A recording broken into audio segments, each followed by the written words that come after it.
let's talk about the Pittsburgh Steelers. Made a couple of headlines yesterday. The biggest one, I think, is Joey Porter Jr., who told The Athletic's Mark Kaboly that who's the best cornerback in the NFL? It's him.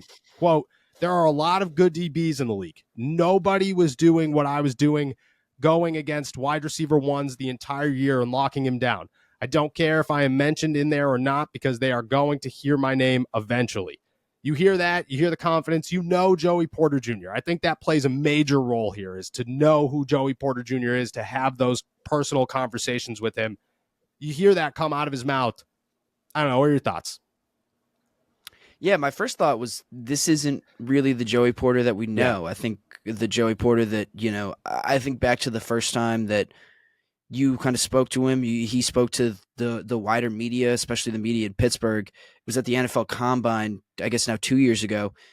You come back from that interview and you're like, wow, Joey Porter is like the nicest kid that I've ever heard from. Like soft-spoken, you could tell, like not afraid of the limelight, but, just didn't want to be, in the spotlight. I think he wanted to keep his head down a little bit, build his own reputation, not just be Joey Porter Jr.'s son. But this is very different. And it makes me think that there is a certain former NFL defensive back in his ear telling him, hey, you've been too nice, man. Like, if you're going to be a number one corner in the NFL, you got to be able to talk some trash. You got to be able to, promote yourself, to play with an attitude a little bit. And it seems like that's what Joey's trying to take into this season. And personally, I love it. Like, I think who cares if he's actually the best cornerback in the NFL or not? Like, if you want to be one of the best cornerbacks in the NFL, if you want to have those aspirations to be an elite player, I think you've got to have this kind of confidence, especially at corner. Yes. I think everywhere you do, but particularly at corner. Like, in the grand scheme of things, like, what's the worst thing that's going to happen? Like, the screenshot of that quote is going to get, posted to him on social media or something. Like, it's going to get thrown in his face every once in a while if he gives up a big play or loses a game or something like that. But like, no one's going to remember this, 2-3 months down the road. It's not going to matter. And if the worst thing about it is he gets some mean tweets on social media, that's fine. I would rather him have that. I would rather him have more confidence than he maybe should have than less than he should have. I think this is a better. I agree. Deal. And I saw Nick Herbig shared on Instagram yesterday, and he was all fired up about it.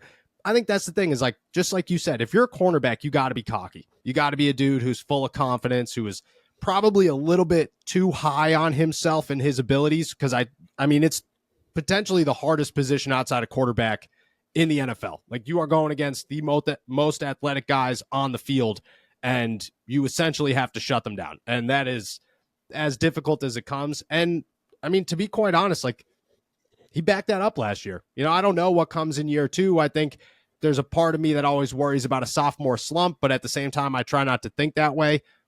If this was, I think the part of the fan base, or some people will try to compare it to Chase Claypool saying, I'm a top 5 wide receiver.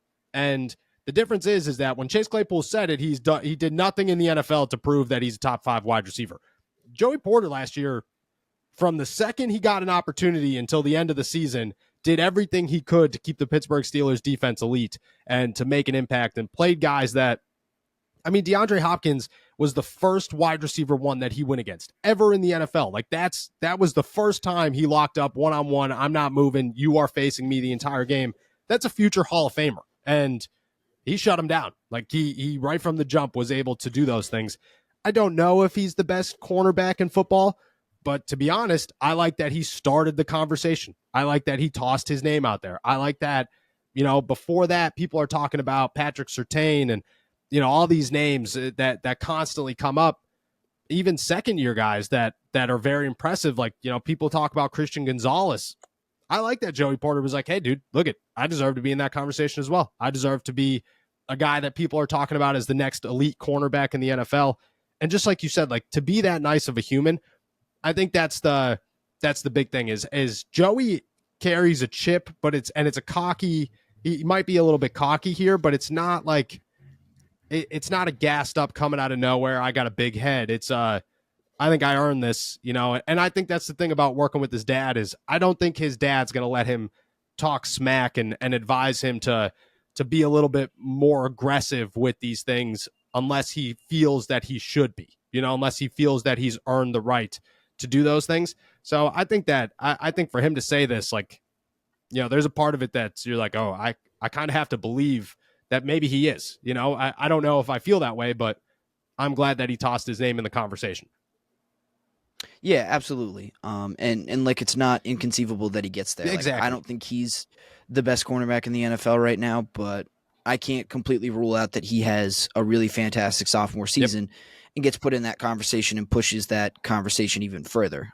Because it's also, I think that's kind of fluid. Like like guys, I think you look at it, guys aren't, you look at all pro teams and things like that. It's not like every year there's a Mahomes Mm-hmm. or a Lamar Jackson who's just some or an Aaron Donald, like someone that you're just never going to approach. Like this ebbs and flows, the cornerbacks list, the ranks of elite cornerbacks in the NFL. So I don't think it's outside the realm of possibility at all that Joey eventually gets there. And I think the first step to getting there is believing that you can Yep. get there and having the talent to get there. And Joey's got all that stuff. I think adding the confidence is just kind of one ingredient in a whole recipe where he ends up, to be ends up being one of the elite corners in the NFL.